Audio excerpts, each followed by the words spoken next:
su programa Hablemos de Ciencia, Tecnología y Sociedad. Yo soy Miguel Cabrera y hoy tendremos un comentario sobre la puesta en circulación de una serie de libros, 5 libros que se publicaron en el periodo que va del 10 de enero al 17 de enero de este año en Santiago de Cuba. Fue un evento que lo titulamos Rutas del Pensamiento Caribeño por su Emancipación. Pero eso corresponde a todo lo que fue un trabajo editorial y un trabajo de producción de varios años de investigación acerca de los pensadores y el pensamiento caribeño. El pensamiento caribeño hay que estudiarlo, todavía falta mucho por aportar, y en este sentido el doctor José Antonio Soto Rodríguez y un servidor nos empeñamos en producir un análisis profundo y a la vez edificador y de enseñanza de lo que ha sido el proceso caribeño. El proceso también latinoamericano, que ha sido rico en luchas y en librar toda una batalla por la libertad y la emancipación de este subcontinente que se mantiene todavía en la opresión y en la necesidad de liberarse. En ese sentido, se creó el Centro Internacional de Estudio de Pensamiento Caribeño. Ese esfuerzo se realizó ya en 2010, se formó y se creó ese mecanismo de estudio y de investigación, que no es nada más que un centro que se dedica y que tiene como mira estudiar y analizar lo que es la situación del Caribe, su pasado y su presente, y proyectando todo eso al futuro. En ese sentido se publicó en 2010 este libro que se llama Poder y Paradigma Emancipatorio en América Latina. Esa fue una obra que se publicó para analizar en ese momento, 2010, los procesos que se iban dando en América Latina, emancipatorio y de liberación. A partir de esa fecha nosotros decidimos emprender todo un proceso de análisis y de búsqueda de información y de datos para ver cómo ese proceso emancipatorio se iba dando en América Latina con la coyuntura que se había aperturado a raíz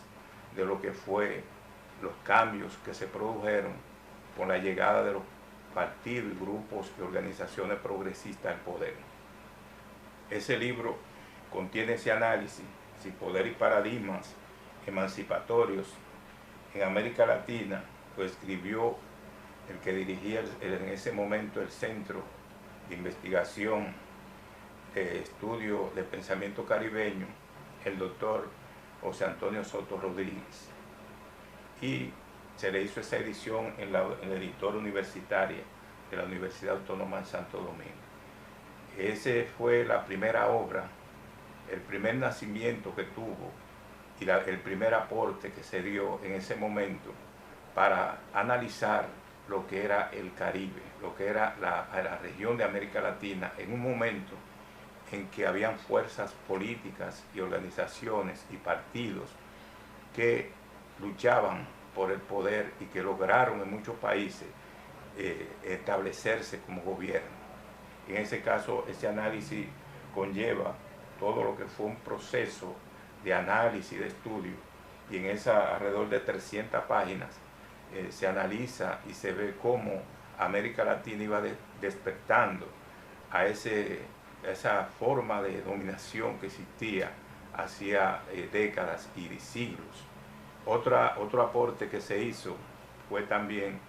este libro, Juan Bosch y su pensamiento humanista y caribeño y universal. En esa obra se analiza el pensamiento humanista del profesor Juan Bosch. Esa segunda obra del Centro Internacional de Estudio de Pensamiento Caribeño se editó en el 2000 también, por el 2013, es decir, 3 años después de haberse producido la edición del libro Poder y Paradigma Emancipatorio en América Latina. Es decir, un trabajo que envolvió toda una investigación sólida acerca del pensamiento de Juan Bosch, pero ya en el aspecto de su humanismo, de su lucha por la emancipación del Caribe y ese pensamiento universal que el profesor Juan Bosch nos legó en cuanto a lo que es sus obras, que son todo un análisis de lo que ha sido la realidad dominicana y caribeña. Ese aporte lo hizo el doctor José Antonio Soto Rodríguez al escribir esa obra, Juan Bosch, y analizar esa visión que tenía Bosch acerca del humanismo y su práctica en cuanto a la honestidad, al trabajo y a la lucha por la liberación en América Latina. Una obra de bastante análisis, de bastante estudio.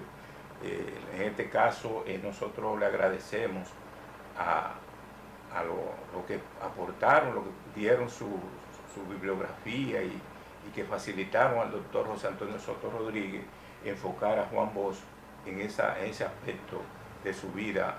que fue maravilloso en cuanto a su preocupación por el ser humano, por la realidad que se transformara para el bienestar del pueblo y la nación dominicana y caribeña y mundial. Entonces nosotros en esos dos pasos que dimos, fue un aporte que tratamos de hacer con esas dos obras, pero eso no quedó ahí, sino que continuamos los estudios, la investigación sobre el Caribe y sobre lo que ha sido el desarrollo de nuestra región. Y ya para el año pasado, el 2023, entonces nos dedicamos ya a una actividad todavía de más compromiso, es decir, ver y analizar elementos que son ya más puntuales en el caso de América Latina y del Caribe. Así se produjo ya a finales de este año, del año 2023, esta obra que se titula Senderos del Pensamiento Caribeño por su Emancipación. Es decir, el Caribe, y es bueno leer y analizar lo que se plantea aquí, que fue un propósito, establece las relaciones entre los textos que integran este compendio, estudiar el Caribe, que fue la meta que nosotros nos trazamos,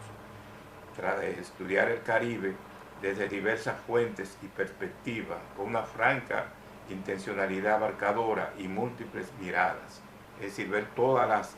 miradas que hay sobre el Caribe y en ese sentido ver los diferentes intelectuales y sus aportes a lo que es el estudio del Caribe. Entonces, toda coincidencia en los propósitos de indagar sobre sus particularidades como región en los tiempos de la historia a través de figuras, acontecimientos y lo esencial a través del pensamiento que ha nutrido su proyección emancipatoria. Ese libro que se publicó en esa edición dominicana, se publicó recientemente, hace varios meses, en República Dominicana, también tiene una edición en Canadá. Es decir, en Canadá se hizo una edición de Senderos del Pensamiento Caribeño por su Emancipación, y aquí entonces ya para el año pasado, 2023, lo que nosotros hicimos fue agregar algunos elementos de análisis a este libro, un libro muy voluminoso y que abarca la producción y la intervención de varios autores, como el doctor José Antonio Soto Rodríguez, que fue su coordinador, Miguel Cabrera Cabral, servidor, Eber Ramírez Pérez Concesión, Julia Emilia Pérez Naranjo, Beatriz Soto Pérez,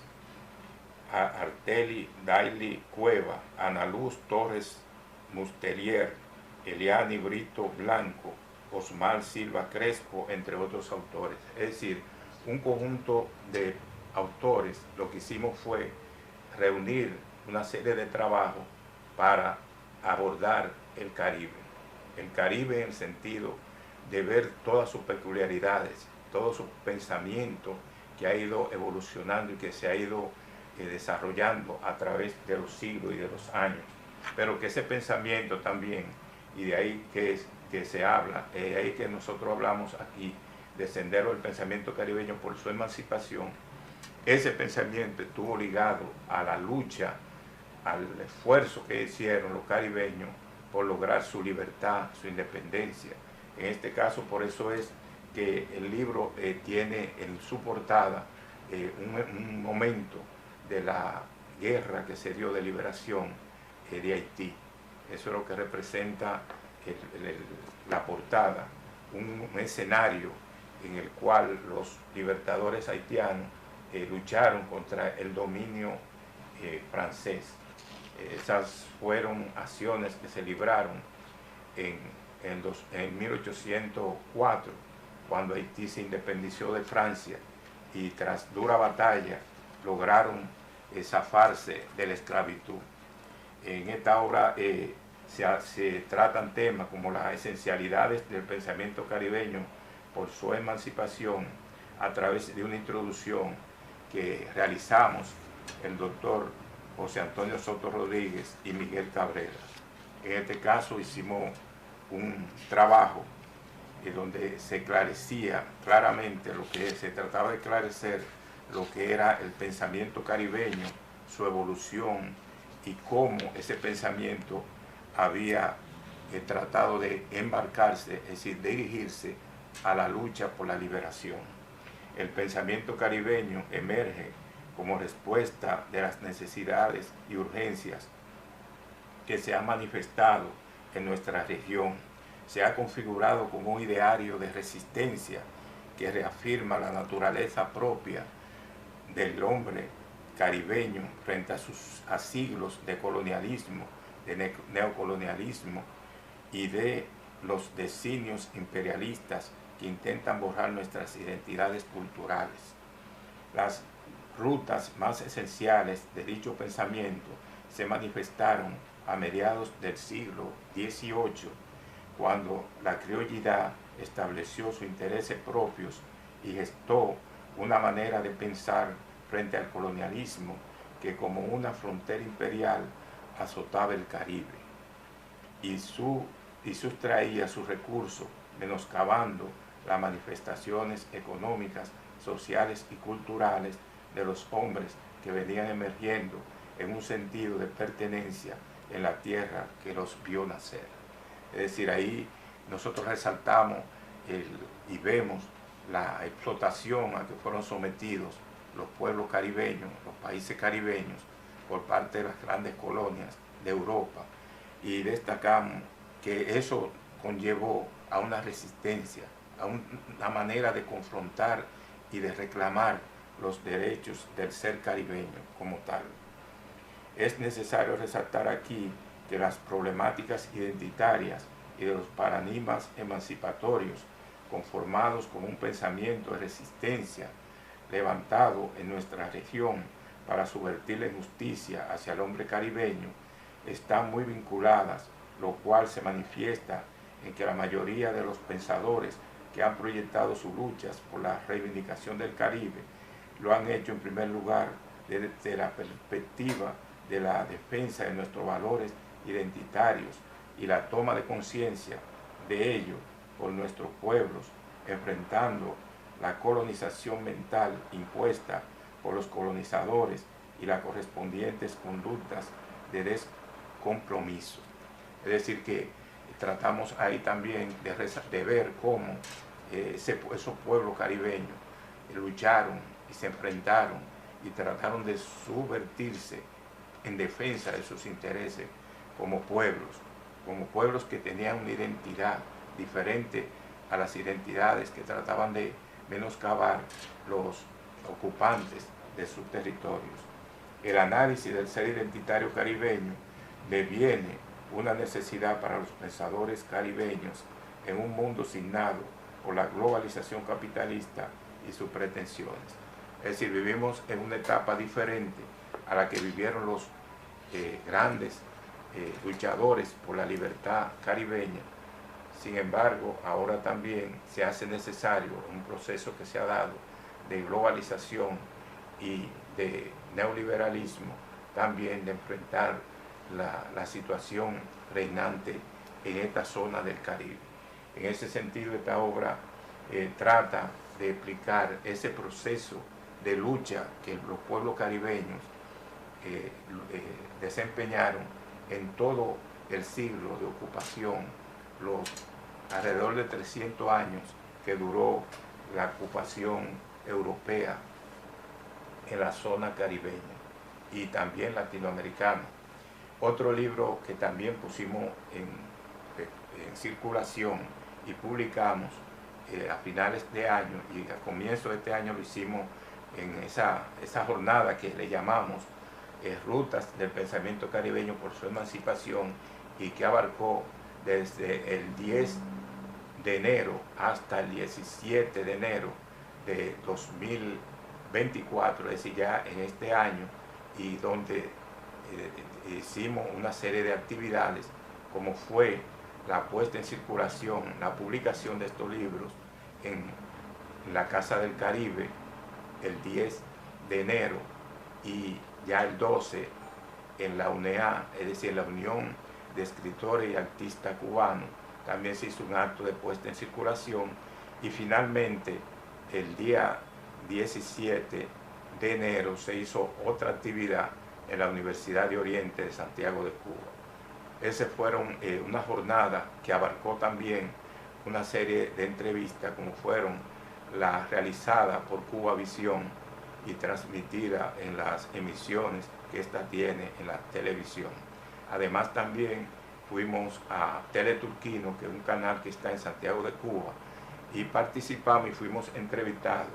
en un programa que ellos producen que le llaman Revista Santiago. Es decir, tuvo una acogida y una divulgación bastante amplia en Santiago de Cuba la puesta en circulación de estos libros. Este libro se titula Filosofía en República Dominicana y Cuba en los siglos XIX y XX. Es decir, en esos dos siglos la filosofía se va gestando, el pensamiento filosófico tanto cubano como dominicano va creando y se va edificando como un pensamiento ya que hace sus primeros pininos en lo que era tanto Cuba como Dominicana. Una etapa difícil, ese siglo XIX y el siglo XX para los pensadores en ese momento. El pensamiento, entonces hacemos una introducción aquí donde destacamos ese pensamiento que se dio tanto en Cuba como en República Dominicana. El pensamiento dominicano y cubano que se gesta durante los siglos XIX y XX está caracterizado en sus esencialidades por ser un ideario que se conforma a partir de múltiples enfoques teóricos que constituyen sus fuentes de partida.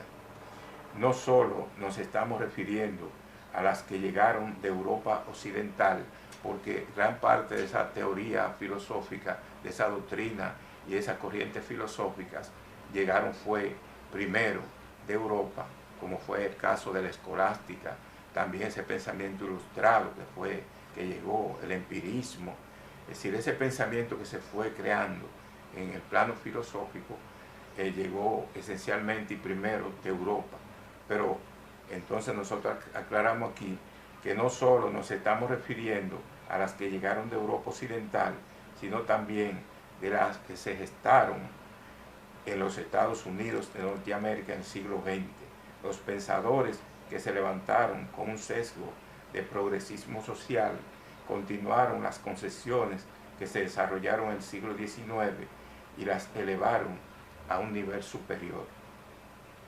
La variedad de caracteres que entraña el ser identitario dominicano y cubano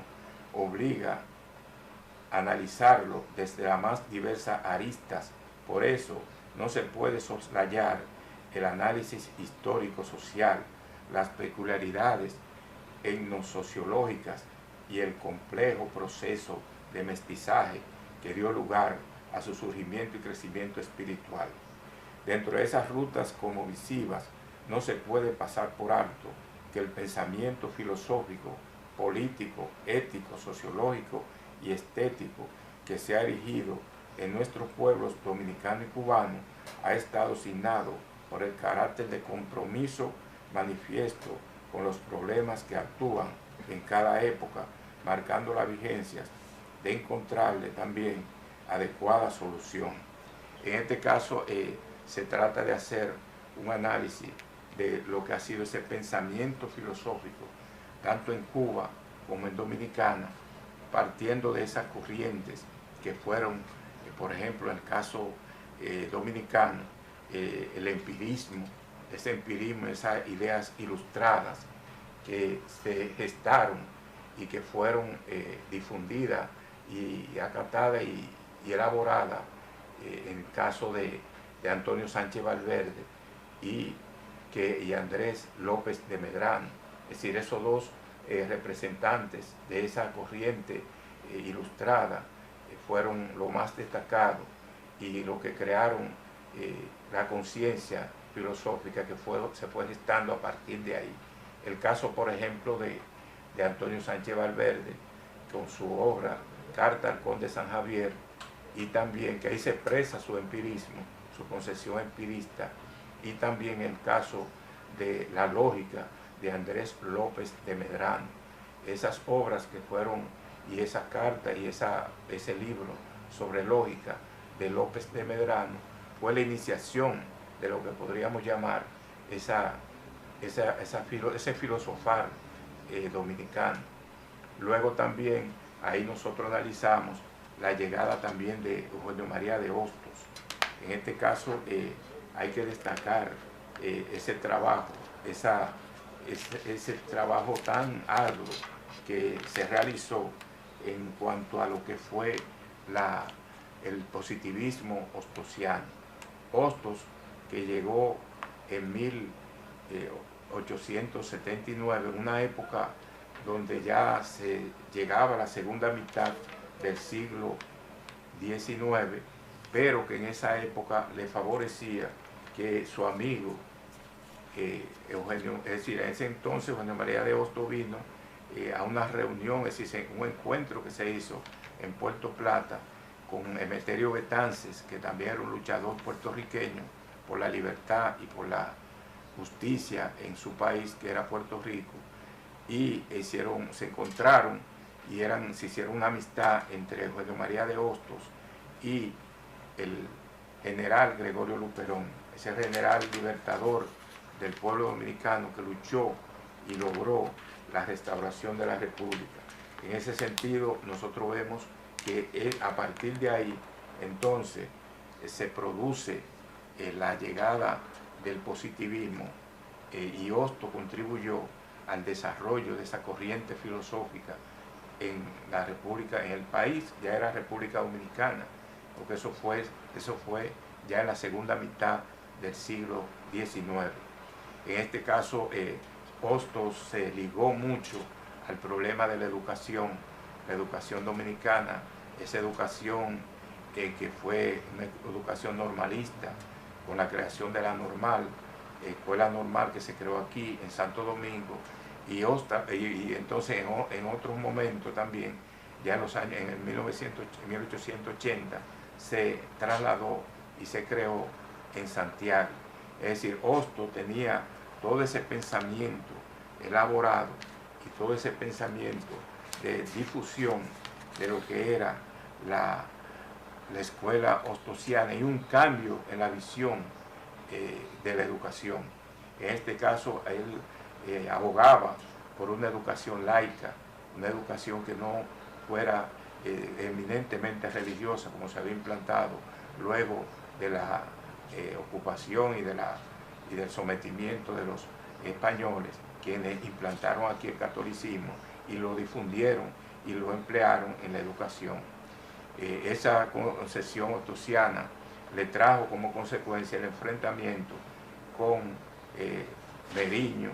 y con el padre Villini, es decir, que ellos defendieron la posición de mantener la educación adherida a lo que era la religión católica, el catolicismo. Pero Hostos pregonaba una educación sin Dios, es decir, una educación laica. Filosofía en República Dominicana en los siglos XIX y XX. En este caso nosotros empezamos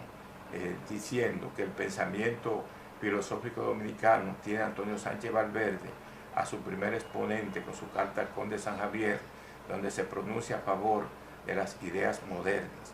Es evidente que el hito inicial del pensamiento filosófico dominicano lo fijó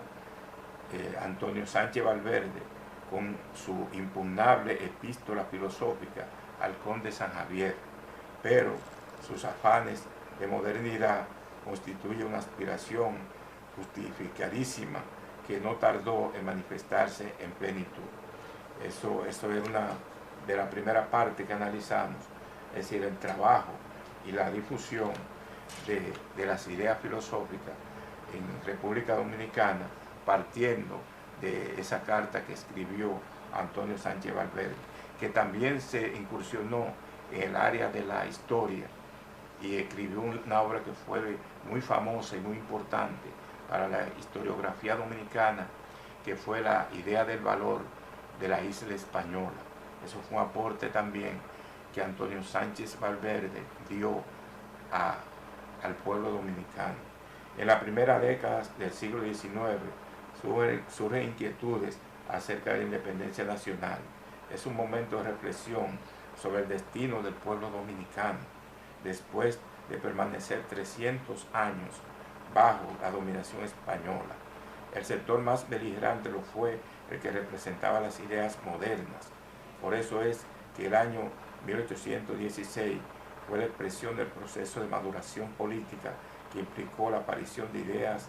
independentistas y el que el pensamiento filosófico adquirió plena carta de ciudadanía en Andrés López de Medrano, quien escribió ya en 1814 su libro Lógica, sobre lógica. Ese fue un trabajo que hizo López de Medrano para la cátedra que él impartía en la Universidad de Santo Domingo. Eso fue uno de los primeros aportes que surgieron aquí en el plano de lo que eran las ideas filosóficas. Entonces esta obra lo que trata es de analizar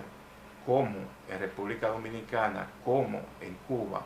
en esos dos siglos, XIX y XX, las ideas filosóficas tuvieron y se manifestaron con gran desarrollo en cuanto a lo que eran las ideas que predominaban en ese momento. A partir de ahí entonces se da ese proceso de inclusión de lo que eran los pensadores ya dirigidos no solo a crear obras y analizar el problema de la literatura, de la historia, sino también de la filosofía. Otra obra también que fue puesta en circulación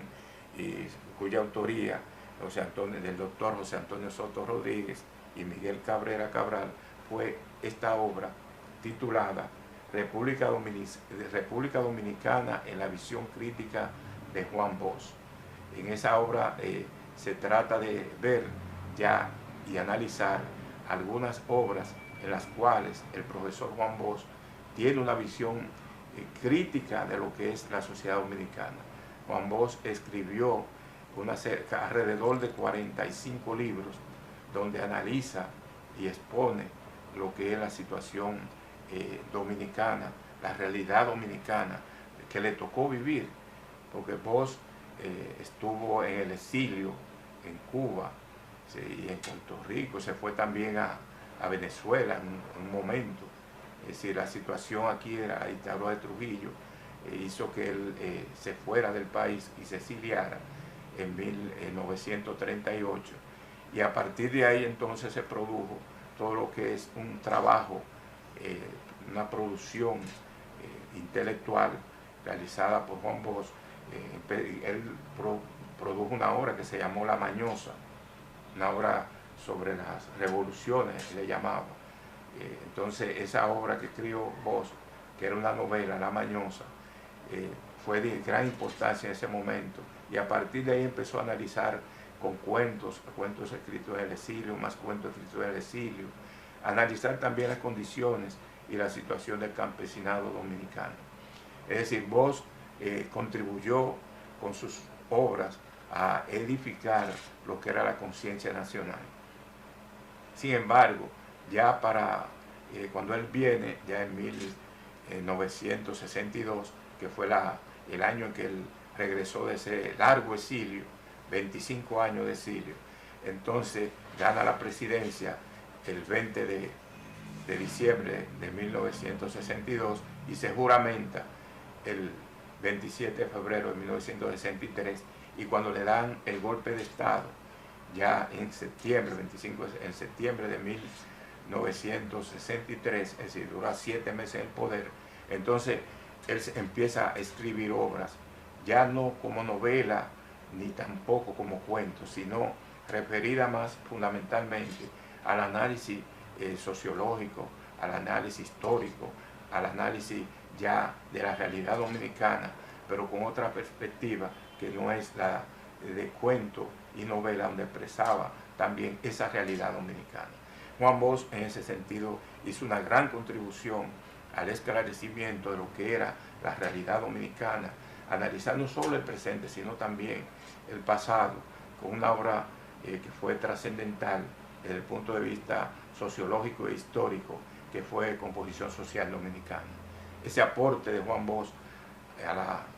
al esclarecimiento y a la lucha del pueblo dominicano, y con su honestidad, con su trabajo, con su entrega en cuanto a lo que era el esclarecer, ver que la gente viera cómo su lucha, su sacrificio, su nivel de compromiso con el pueblo dominicano, y no solo con el pueblo dominicano, sino también Bosch se preocupó mucho por el caso del Caribe y de América Latina. Fue un internacionalista en ese sentido. Por eso es que también hay una obra de la que nosotros escribimos que se llama El humanismo de Juan Bosch, porque él era preocupado por el ser humano, no solo aquí, sino a nivel mundial. El pensamiento crítico de Juan Bosch se erige como un legado esencial en Latinoamérica y particularmente en el Caribe, por la profundidad y amplitud cosmovisiva que él desarrolló de las peculiaridades históricas, culturales, políticas, socioeconómicas y socioclasistas del Caribe como región singular en el contexto latinoamericano y universal,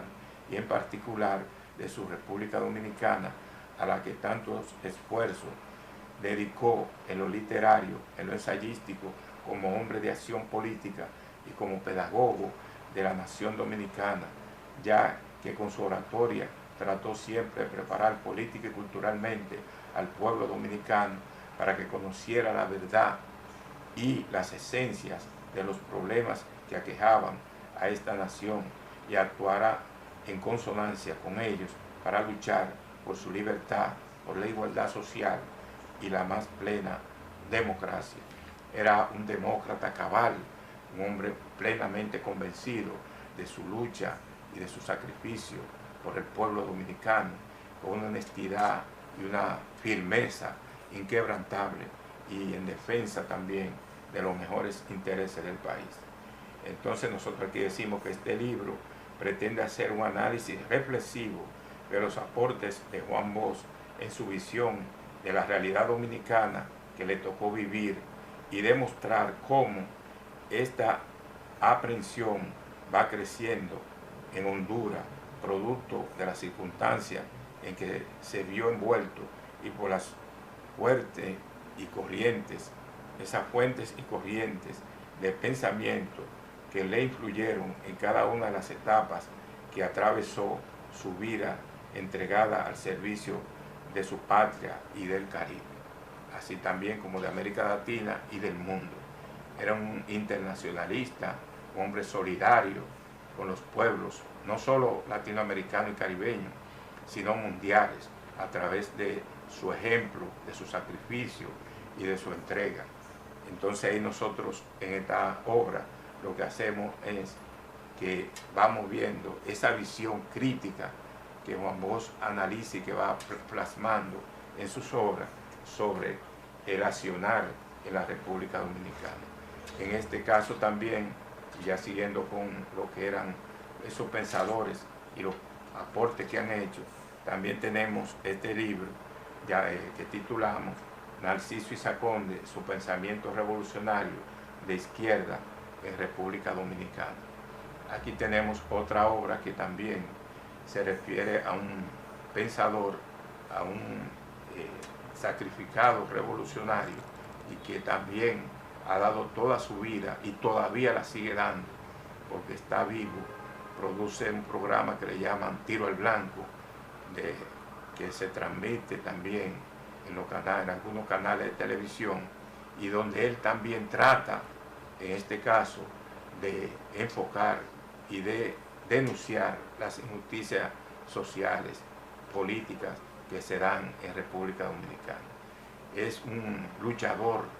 de plena capacidad y de plena entrega en lo que es su lucha y su afán por transformar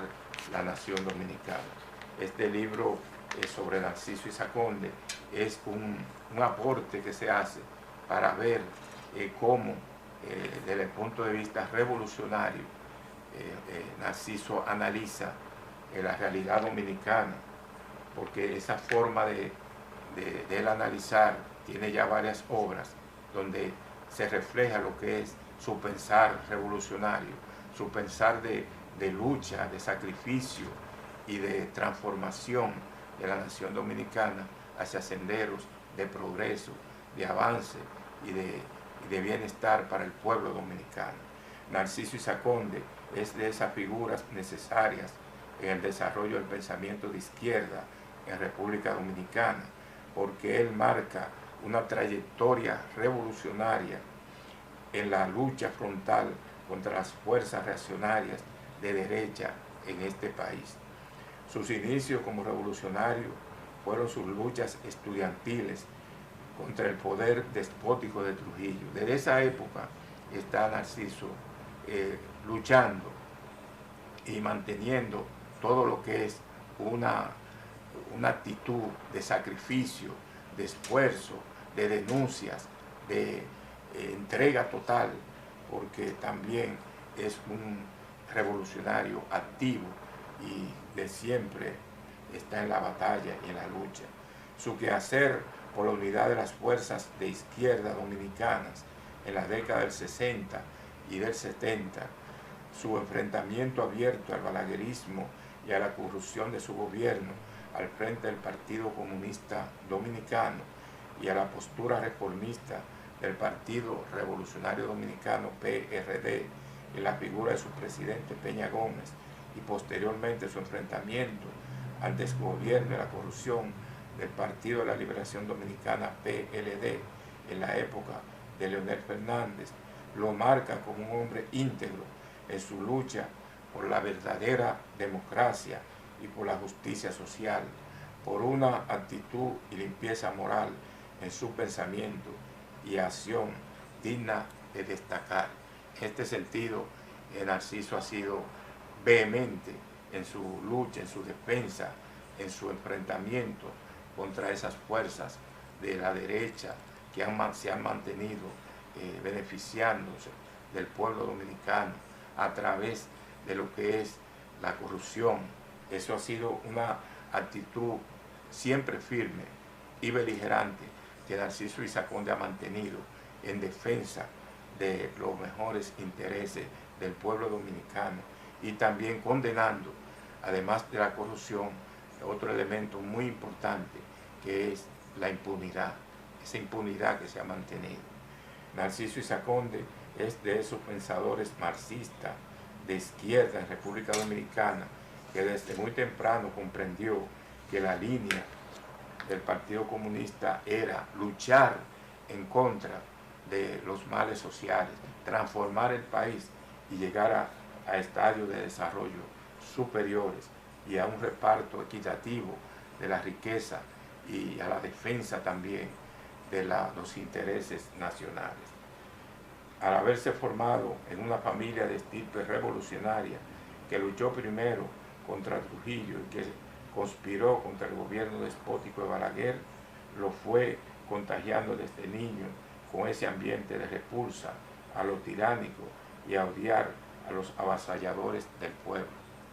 Pero además al propio contacto con destacados luchadores antitrujillistas como lo fueron las hermanas Mirabal, que habitaban en la pensión de su madre, fueron perfilando la ruta de sus posteriores rumbos revolucionarios. Esa fue la actitud que siempre mantuvo Narciso Isaac Conde. Por estas razones, un libro que pretende acercarse al pensamiento revolucionario de un hombre del estirpe de Narciso Isaac Conde no puede soslayar su formación revolucionaria, pues esa es la clave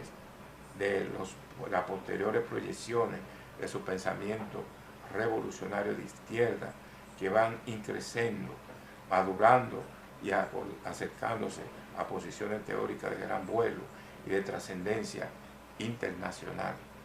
y que le permitan ya desde muy temprano avisorar el posible derrumbe que se dio en el campo socialista. Él fue uno de los visionarios y de los analistas que enfocó en este caso esos cambios que se iban dando en el plano internacional. Su principal apego al pensamiento de los próceres latinoamericanos,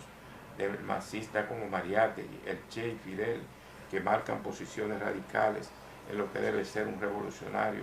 constructor de un socialismo genuino, no de calco y copia, sino de creación heroica, le permiten erigirse como un pensador de izquierda, de una gran originalidad y de firmes posiciones ideológicas de amor a la justicia y a la verdad. En este caso, en consecuencia, luchó de esas posiciones que tenía, porque el partido siempre se mantuviera enfrentando, y el Partido Comunista Dominicano, que fue su máximo dirigente, secretario general, y se mantuvo para que siempre estuviera a la cabeza de la lucha por la defensa de los mejores intereses del pueblo dominicano y también en los mejores intereses de Latinoamérica y del mundo. Las posiciones de Narciso Isaac Conde demuestran su apego a los principios éticos revolucionarios y su afán por que se pusiera de manifiesto la más amplia democracia y se llegaran a principios cardinales para reestructurar la economía dominicana sobre nuevas bases, se levantara un quehacer político de carácter democrático popular y se posicionaran todas estas fuerzas hacia el objetivo de resolver los graves problemas que padecían las amplias masas dominicanas. Aunque sus esfuerzos no se vieron del todo coronados por el éxito, sí en lo adelante estas posiciones de unidad que él proclamara y diseñara como estrategia política no lograron su éxito esperado. Al menos se ganó conciencia de la necesidad de la unidad para vencer las lides políticas contra las posiciones de la derecha. Entonces, ahora vamos nosotros a ver qué se plantea en este libro. En el presente libro se valoran las posiciones de Isaac Conde ante la oleada neoliberal y de la reacción imperialista y sus efectos en la República Dominicana, y las proyecciones de Isaac Conde de enfrentamiento abierto ante una crisis que se produjo muy grave, que fue la de 1965, donde él participó activamente en la lucha que se libró en la Guerra de Abril de ese año. Los enfrentamientos contra el gobierno de Balaguer y las posiciones de Narciso, que siempre fueron posiciones de avanzada. De esa manera se ve el carácter de su lucha permanente en relación a este aspecto. Es decir, todos estos problemas, ya Isaac Conde lo advierte, es decir, todos los problemas que se habían dado ya en el campo socialista, ya Narciso Isaac Conde lo había advertido en un escrito que hizo, un libro que hizo sobre esos problemas que se iban desarrollando y que se iban dando en todos esos países socialistas que colapsaron ya en 1989 a 1991. En relación a eso, él siempre se mantuvo activo y siempre directamente enfocando y analizando todos esos procesos que se habían dado. Otro libro también que pusimos a circular en esos paneles que nosotros llamamos Rutas del Pensamiento Caribeño por su Emancipación fue ese libro titulado Joel James, Caribe y Cubanía. Joel James fue un gran revolucionario cubano. Organizó y dirigió hasta su muerte en 2006 la Casa del Caribe. Fue un gran luchador y un gran divulgador de la cultura cubana y latinoamericana, defensor del proceso revolucionario cubano y de la identidad latinoamericana. En homenaje a él, nosotros publicamos este libro que, como le decía, se llama Joel James, Caribe y Cubanía. Ese fue uno de los 5 libros que pusimos a publicar y que publicamos en esta jornada que le llamamos Rutas del Pensamiento Caribeño por su Emancipación. Entonces, uno de los aspectos más importantes es, transcurrieron el primer tercio del siglo XXI, los criterios filosóficos políticos de Joel James Figueroa continúan vigentes para relacionar consecuente con la realidad histórico-social de Latinoamérica y de todo el Caribe. No hay que sorprenderse, pues, de que Joel, en este caso Joel James, fue siempre un abanderado de la unidad latinoamericana, de la difusión de la cultura y de las ideas más avanzadas, tanto en Cuba como en Latinoamérica, y de que la cultura fuera un medio de unión, de enlace y de armonía y cooperación entre los pueblos latinoamericanos. Como contemporánea de su cotidianidad, el ascenso intelectual de Joel James, que he recorrido en la lectura de las páginas de este libro titulado Joel James, Caribe y Cubanía,